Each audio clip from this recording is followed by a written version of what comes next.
Chères sœurs, chers frères, bonjour et bienvenue. Bienvenue en ce dimanche matin, tout à la joie de partager ensemble ce temps de culte.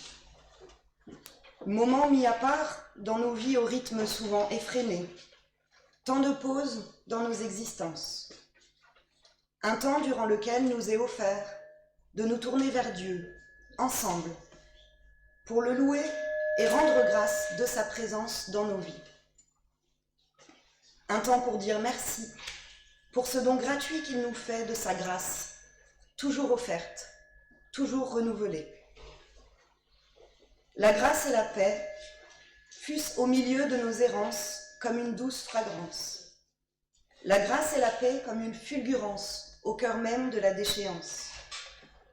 La grâce et la paix, malgré la folie du monde, même lorsque plus rien ne semble rimer à rien. La grâce et la paix comme l'inouï qui surgit au cœur de nos vies, comme la rose qui refleurit et réensemence nos vies. La grâce et la paix vous sont données de la part de Dieu notre Père et de Jésus-Christ son Fils, notre Sauveur.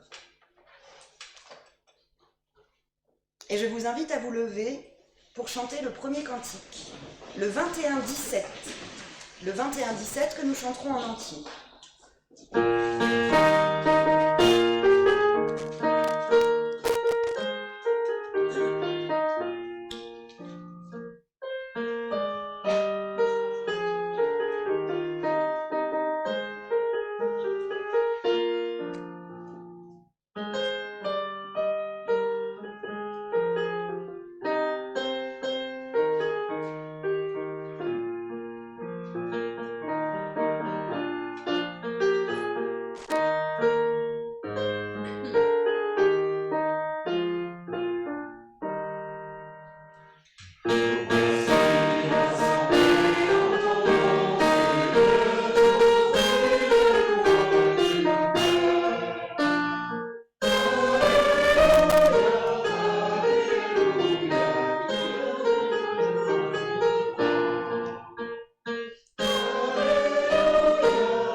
Dieu, ma joie, tu es le souffle de ma vie, tu es la source de mon chant, tu es le rythme de mon sang, tu es le feu qui m'a saisi.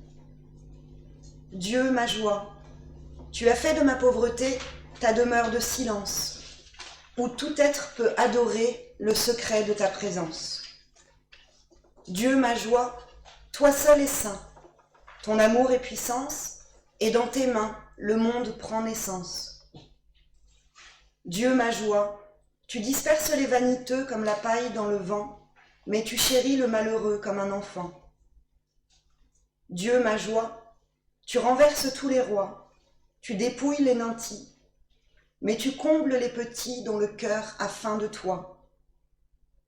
Dieu, ma joie, tu es fidèle à tes promesses, depuis hier jusqu'à demain, car ta tendresse n'a pas de fin. Et nous chantons le psaume 92, les strophes 1 et 2 du psaume 92.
Je vous invite à vous asseoir.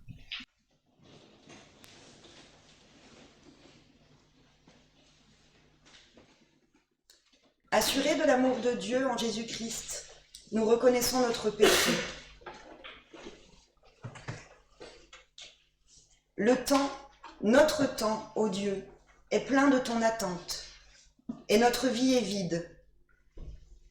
L'espérance de ton royaume nous presse, elle veut s'installer parmi nous, et nous nous tenons loin de toi. Ton Fils veut faire éclater parmi nous la bonne nouvelle d'une vie enfin libre de t'aimer et de te servir. Et nous l'étouffons par notre morosité, par nos conformismes, par notre lassitude dans l'écoute de ton évangile. La solution, nous la connaissons pourtant. Le changement de notre vie et de ses orientations profondes. Une repentance qui nous mette joyeusement à ton service. Père, accepte-nous tels que nous sommes et opère toi-même en nous et parmi nous ces changements que nous ne pouvons pas et que dans le fond nous ne voulons peut-être pas. Installe ton règne sur notre vie pour qu'enfin elle t'appartienne et témoigne de la proximité et de la présence de ton royaume. Amen.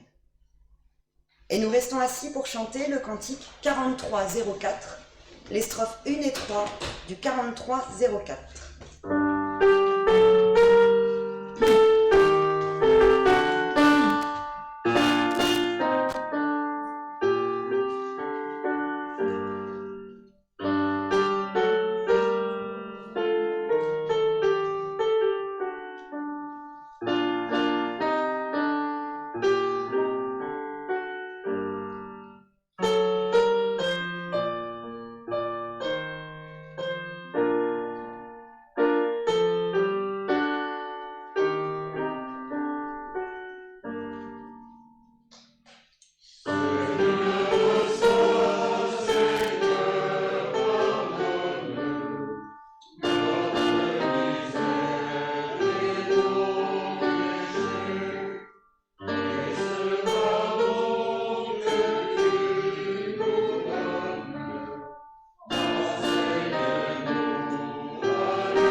Et je vous invite à vous lever pour recevoir le pardon qui relève et nous engage ensemble.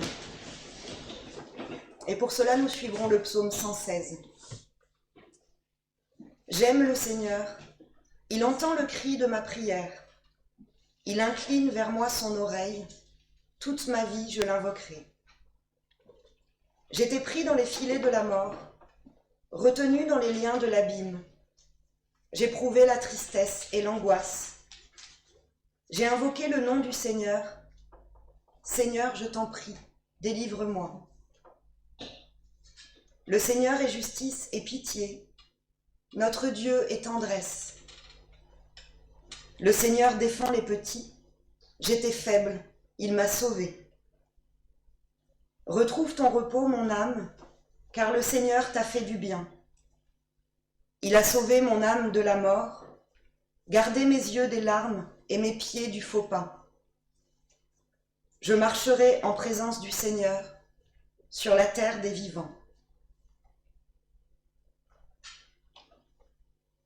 Et nous pouvons maintenant entendre la volonté de Dieu pour nous. Dieu seul peut créer, mais il t'appartient de mettre en valeur ce qu'il crée. Dieu seul peut donner la vie, mais il t'appartient de la transmettre et de la respecter. Dieu seul peut donner de croire, mais il t'appartient d'être un signe de Dieu pour ton frère ou ta sœur. Dieu seul peut donner d'espérer, mais il t'appartient de redonner confiance à ton frère ou ta sœur. Dieu seul peut donner d'aimer, mais il t'appartient d'apprendre à aimer ton frère ou ta sœur. Dieu seul peut donner la paix, mais il t'appartient de réunir. Dieu seul peut donner la force, mais il t'appartient de soutenir. Dieu seul peut donner la joie, mais il t'appartient de sourire. Dieu seul est la lumière, mais il t'appartient de la faire briller pour ton frère ou ta sœur. Dieu seul peut faire un miracle, mais il t'appartient d'apporter tes 5 pains et tes 2 poissons. Dieu seul se suffit à lui-même, mais il a voulu avoir besoin de chacun de nous. Et nous prenons le psaume 134. Le psaume 134.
Je vous invite à vous asseoir.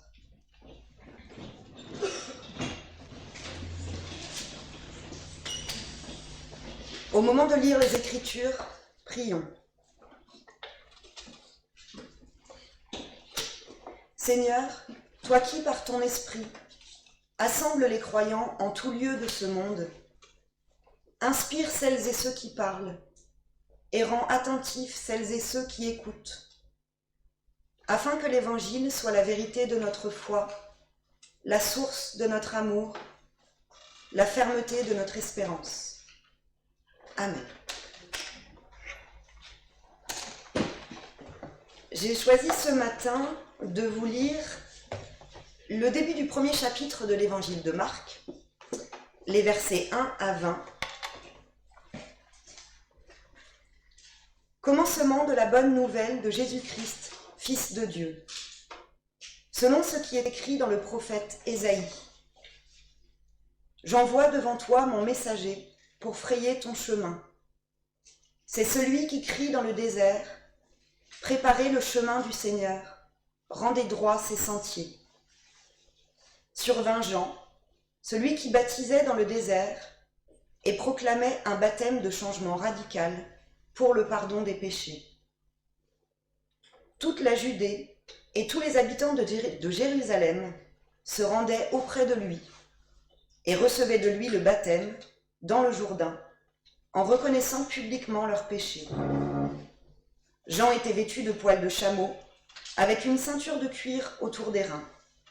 Il se nourrissait de criquets et de miel sauvage.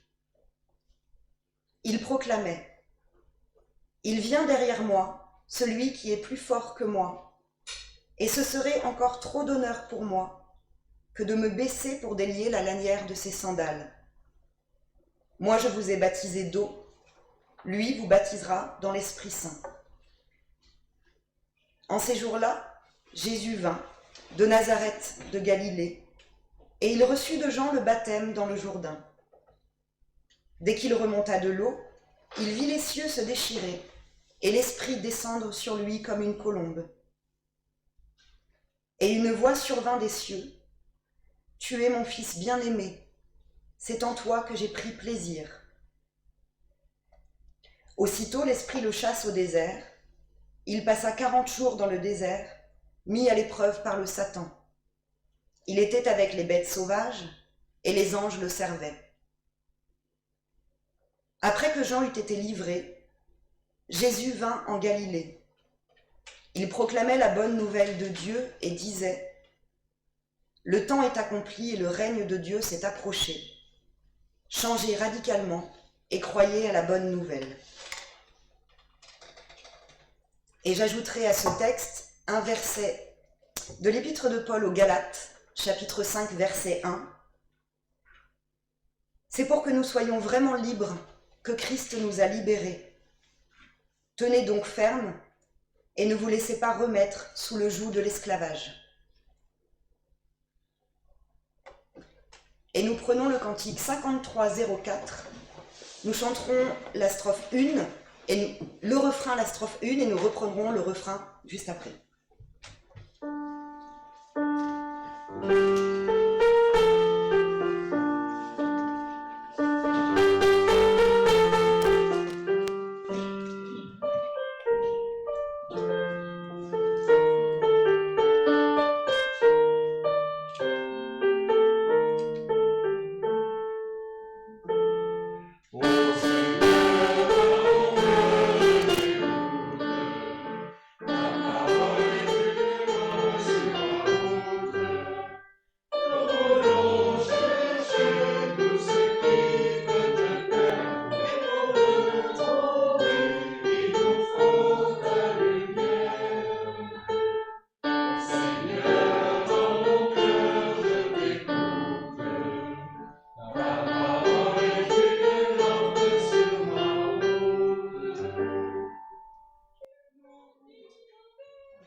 Je vous invite à vous asseoir et à garder le cantique ouvert. Nous prendrons la strophe 2 après la prédication.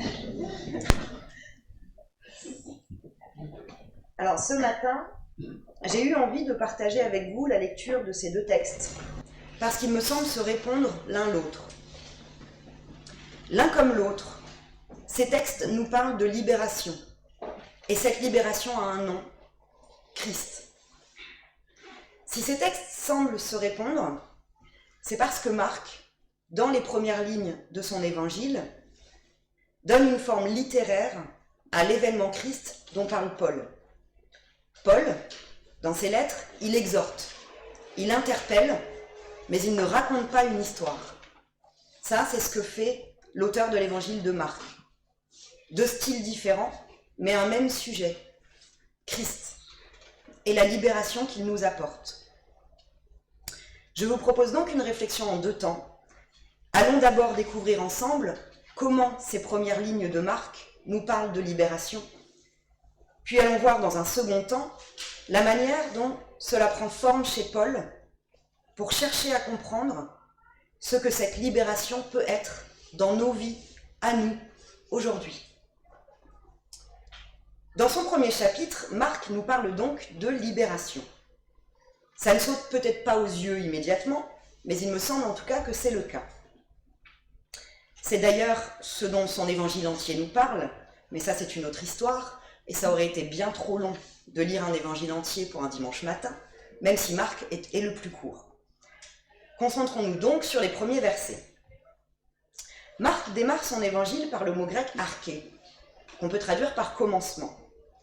C'est le commencement de l'évangile de Jésus-Christ, Fils de Dieu. Les mots sont posés, c'est clairement annoncé. Et si Marc choisit ce mot pour démarrer, c'est peut-être pour souligner une double chose. Christ est commencement de quelque chose, et l'humain a besoin que quelque chose commence et fasse événement dans sa vie. rencontre parfaite entre celui qui est commencement et celles et ceux qui ont besoin de ce commencement. Voilà pourquoi Marc ne démarre pas par une généalogie, comme Matthieu, ou par la naissance de Jean le Baptiste, comme Luc. Chez Marc, ça démarre au milieu de l'histoire. Et ça raconte comment le Christ fait irruption dans nos vies, au milieu de notre propre histoire. Et cette irruption, elle a au moins un objectif, nous libérer. La question est donc de savoir comment et de quoi. Après le premier verset introductif, l'évangile de Marc se poursuit en mobilisant la figure de Jean le Baptiste. À quoi lui sert-elle ? Elle lui sert à marquer le passage d'un temps ancien à un temps nouveau. Jean le Baptiste, c'est le temps ancien, et Jésus, le plus fort que lui, c'est le temps nouveau. Jésus est nouveauté absolue. Le texte nous dit que Jean baptise d'eau, et que Jésus baptisera d'Esprit Saint.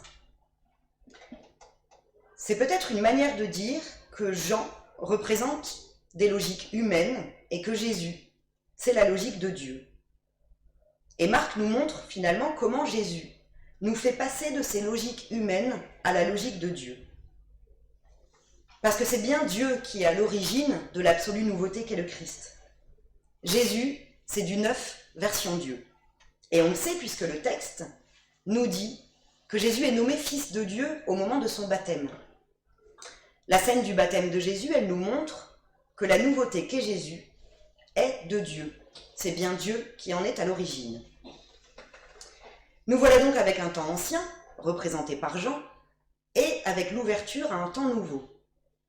Et ce temps nouveau, il est annoncé par Jésus lui-même, les versets 14 et 15, où il proclame que le temps est accompli et le règne de Dieu s'est approché. Convertissez-vous et croyez à l'Évangile. Et il y a bien là un temps qui s'achève, marqué par la mort de Jean, puisque le texte nous précise que c'est après que Jean ait été livré que Jésus proclame ce règne de Dieu. Jean quitte la scène et autre chose commence, le temps du règne de Dieu. Et pour vivre ce temps nouveau, nous avons deux choses à faire. La première, c'est l'impératif « convertissez-vous ». C'est un appel à la transformation. Ce temps nouveau nécessite un renouvellement de l'existence. Autrement dit, à temps nouveau, attitude existentielle nouvelle. Et la seconde chose, l'impératif « croyez à l'Évangile », c'est un appel à la confiance. Croire à l'Évangile, c'est avoir confiance en cette bonne nouvelle du règne de Dieu. Et l'attitude existentielle à laquelle le texte appelle sera nouvelle parce qu'elle va vivre de la confiance en Dieu. Et ce double appel s'adresse à un vous. Ça veut dire qu'aussi longtemps que l'Évangile sera proclamé, ce vous entendra ce double appel. Et ce vous, c'est chaque auditeur ou lecteur de l'Évangile. C'est chacune et chacun de nous.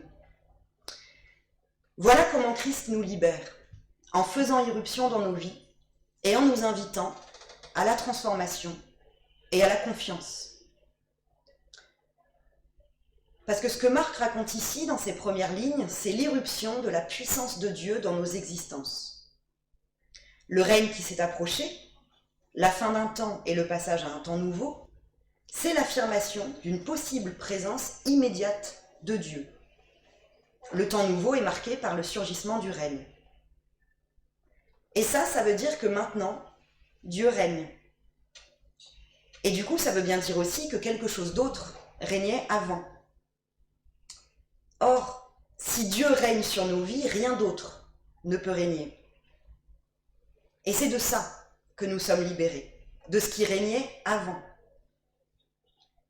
C'est d'ailleurs pour ça que dans l'évangile de Marc, le ministère de Jésus, il va démarrer ensuite, après notre texte, par un premier geste qui est un exorcisme.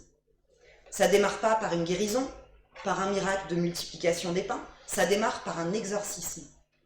Et un exorcisme, ça raconte une libération, pour que Dieu puisse régner, pour que Dieu puisse reprendre la main sur la vie de la personne exorcisée.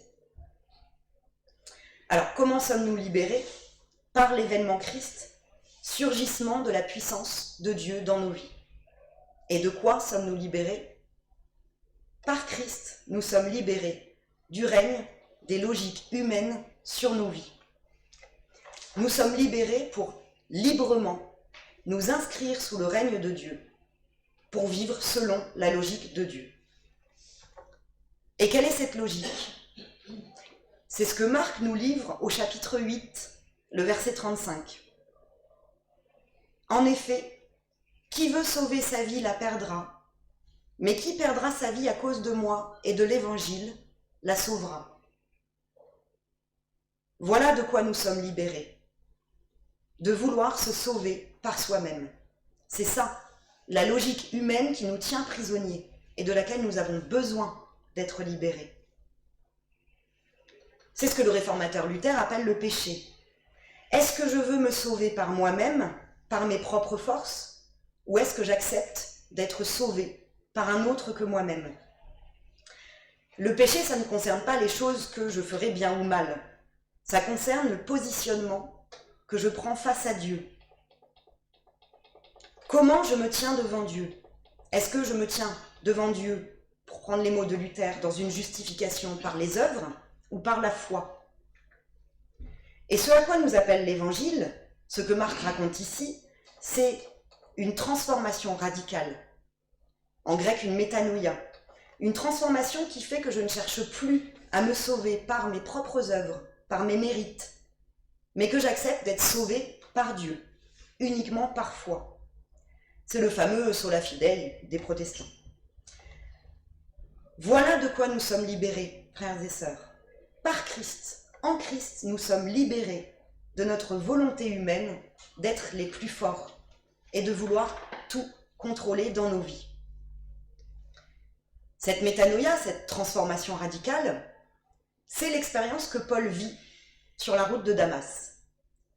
Paul, avant l'irruption de l'événement Christ dans sa vie, il était pris dans une logique humaine, celle d'un système religieux, avec des codes, avec une loi. Paul, en voilà un qui voulait sauver sa vie par lui-même, et qui a même fait tout ce qu'il fallait pour, selon les logiques humaines.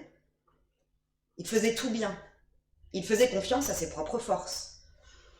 Il nous l'avoue en Philippiens 3, 5. Paul nous dit « Pourtant, j'ai des raisons d'avoir confiance en moi-même. Si un autre croit pouvoir se confier en lui-même, je le peux davantage. Moi, circoncis le 8e jour, de la race d'Israël, de la tribu de Benjamin, hébreu fils d'hébreu, pour la loi pharisien, pour le zèle persécuteur de l'Église, pour la justice qu'on trouve dans la loi, devenue irréprochable. » Paul, il nous dit là qu'il a toutes les raisons de penser qu'il peut se sauver lui-même. Il fait tout ce qu'il faut faire selon le système religieux auquel il appartient. Paul, c'est le pharisien par excellence. Il fait tout parfaitement. Il est parfait. Et pourtant, Paul, il a été arraché à cette logique humaine par un événement, une rencontre avec Christ qui a surgi dans sa vie. Sur la route de Damas, ce que Paul vit, c'est un nouveau commencement, au milieu de son histoire. Sur la route de Damas, Paul a été libéré. Et c'est à ça qu'il nous invite dans le verset aux Galates que nous avons entendu tout à l'heure. C'est pour que nous soyons vraiment libres que Christ nous a libérés. Tenez donc ferme et ne vous laissez pas remettre sous le joug de l'esclavage. Car les Galates, c'est nous. Alors, j'enlèverai peut-être les parties où Paul les traite de stupides, mais les Galates, c'est nous. Et si je vous dis que les Galates, c'est nous, c'est bien parce que c'est nous qui avons été libérés pour la liberté. Christ nous libère de nos logiques humaines, de notre volonté de nous sauver à la force de nos petits bras, de notre tendance à nous prendre pour Dieu, de nos aliénations, de nos esclavages modernes, de notre orgueil. La liste est longue. Et Paul, dans son inquiétude pour les Galates, nous rappelle à chacune et chacun d'être vigilants, de prendre garde à ne pas retomber sous ces logiques qui nous emprisonnent. Trop souvent, je cherche par moi-même une solution aux problèmes que je rencontre. Un problème dans mes études, une rupture amoureuse, une relation amicale qui s'effrite, j'en passe. Trop souvent, je pense trouver une solution au problème, une échappatoire, par moi-même. Et ce vers quoi je me tourne devient à son tour un problème, quelque chose qui m'emprisonne. Et j'ose imaginer que si moi je vis ça, vous le vivez peut-être aussi. C'est en fait ça les esprits dont nous parlent les récits d'exorcisme dans la Bible. L'humain a tendance à s'enfermer dans ce qui lui paraît être une solution. Et il se trouve alors enfermé dans quelque chose qui le possède. Pensons aux addictions, à celles et ceux qui se réfugient dans l'alcool ou la drogue, pensant y trouver une échappatoire à leur mal-être, et qui se trouvent alors pris dans quelque chose de dangereux, de néfaste et de totalement possédant.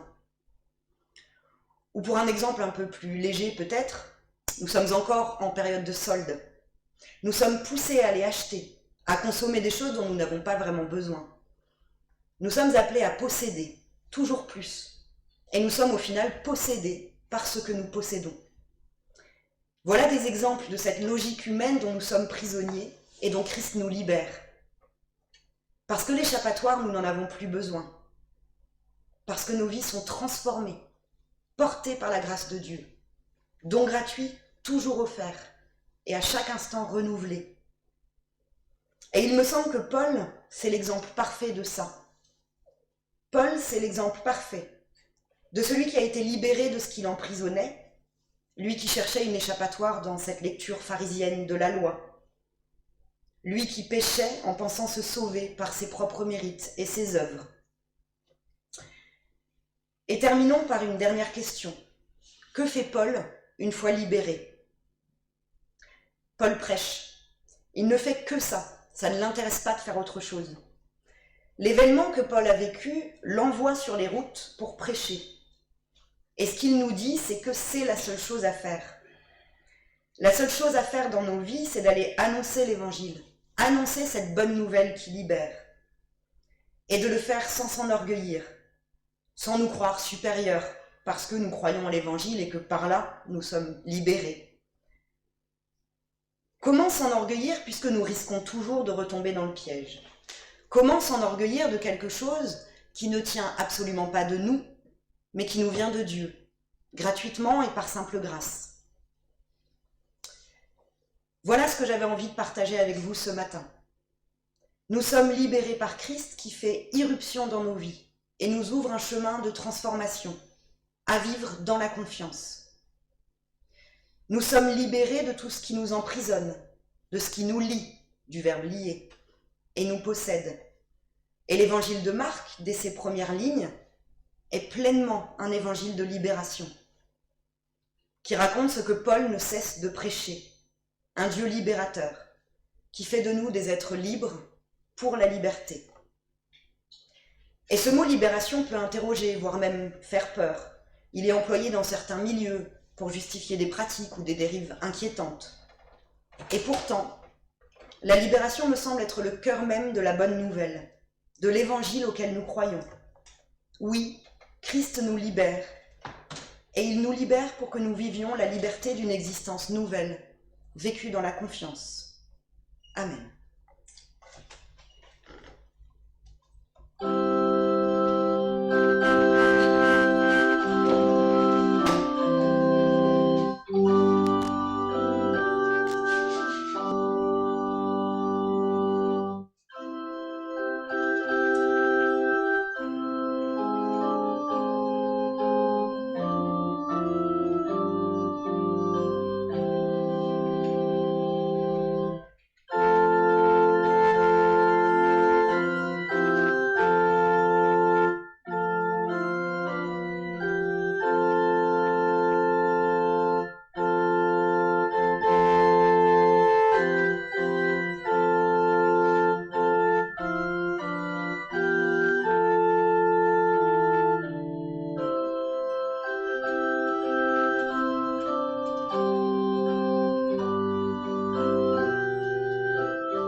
Et je vous propose de reprendre le cantique 5304, cette fois-ci la strophe 3.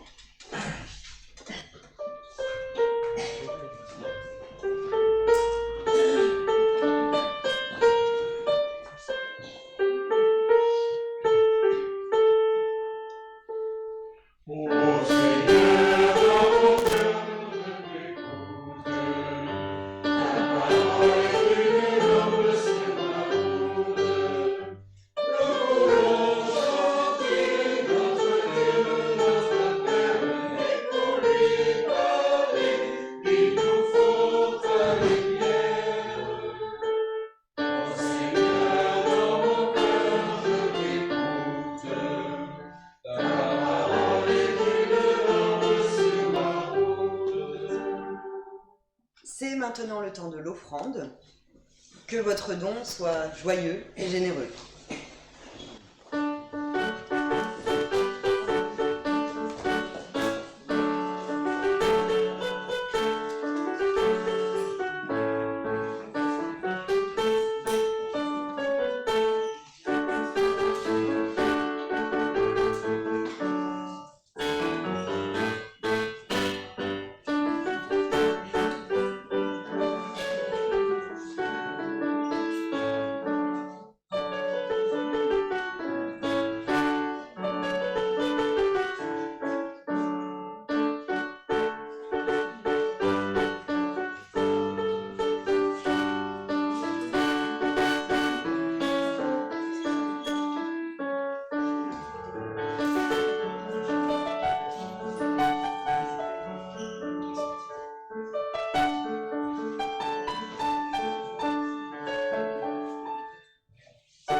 Nous prenons le cantique 45-10, les strophes 1 et 3.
Le soir venu, Jésus se mit à table avec les 12 disciples.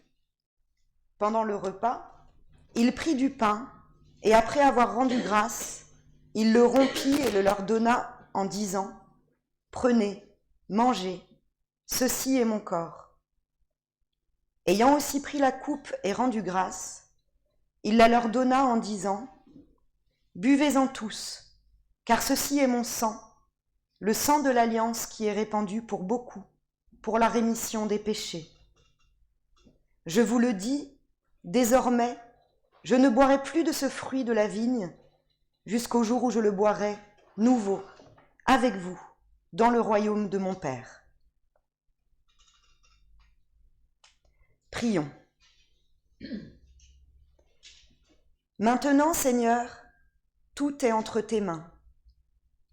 Nous avons préparé la table, viens toi-même la présider.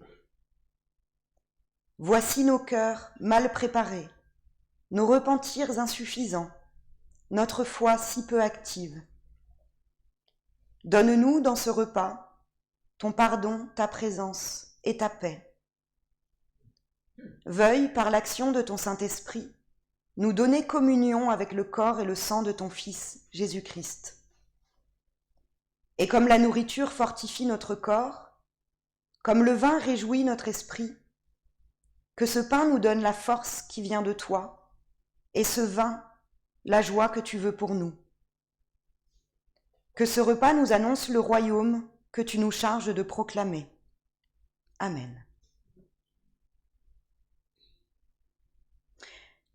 Dieu notre Père, tu as voulu que ton Fils unique s'abaisse jusqu'à abandonner la gloire pour devenir notre serviteur. Qu'il souffre la mort pour devenir véritablement semblable à nous. Qu'il soit élevé pour devenir notre Seigneur. Nous faisons mémoire de cette œuvre salutaire. Nous t'offrons notre vie en sacrifice de louange et d'action de grâce, et nous associons à notre prière tous ceux que tu nous mets en mémoire. Nous te remettons tous les peuples de la terre, tous ces êtres humains que tu considères comme tes enfants. Que la lumière illumine les temps à venir, que ta parole retentisse pour annoncer la paix. Nous te remettons celles et ceux qui ont dit oui à ton appel et qui témoignent de ton amour là où ils se trouvent. Que chacune et chacun reçoive de toi force et joie pour accomplir sa mission, particulièrement dans les lieux où règne la guerre et la violence. Nous te remettons chaque personne en souffrance, chaque être humain habité par le désespoir et le chagrin, car tu ne prends pas seulement soin de ton peuple, mais de toute créature.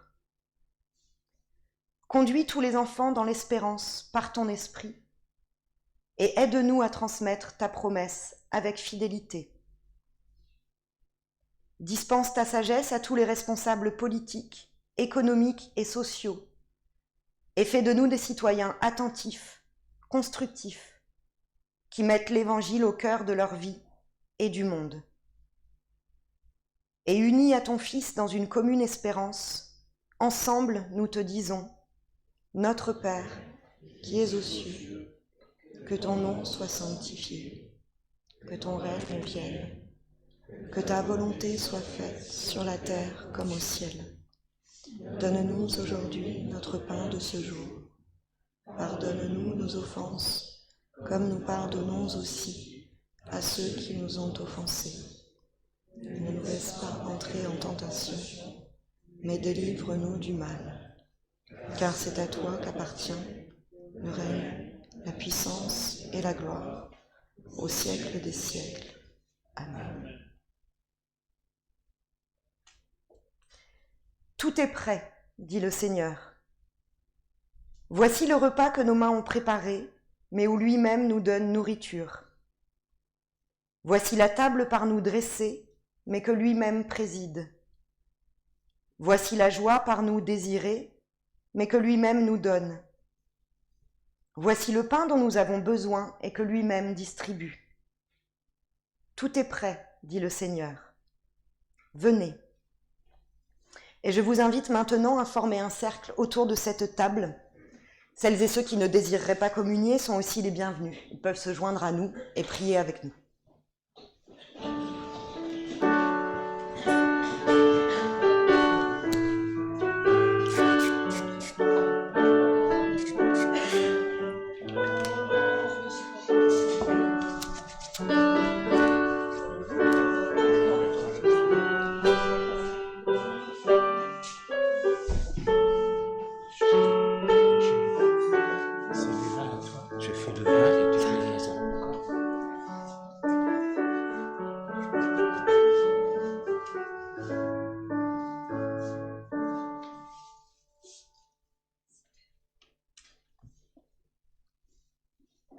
Le pain que nous rompons est corps du Christ.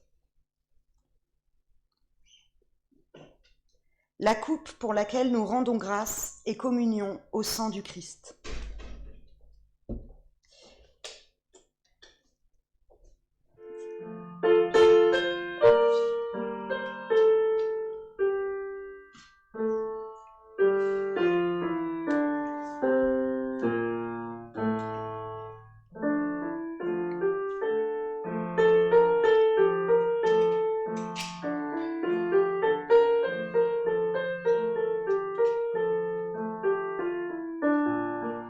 Dieu d'amour, te connaître, c'est vivre. Grâce te soit rendue pour le Christ notre Seigneur, qui veut nous accompagner sur nos routes. Grâce te soit rendue pour l'esprit d'amour, de force et de sagesse, que tu veux répandre dans nos cœurs, pour le service de tous. Amen. Et je vous invite à regagner votre place et à rester debout pour recevoir les paroles d'envoi et de bénédiction. Réjouissons-nous, car à la suite de toutes les générations de croyants, tu nous appelles, Seigneur, malgré notre faiblesse, à être nous aussi tes serviteurs, porteurs de lumière et d'espérance, solidaires de toute l'humanité. C'est pourquoi, Père, nous te disons merci et nous prenons la route de nos vies, portés par ton amour et vivifiés par ta grâce. Que le Dieu de paix, d'amour et de liberté vous bénisse, par le Père, le Fils et le Saint-Esprit. Amen. Et nous chantons le cantique 44-13, que nous pourrons chanter en entier.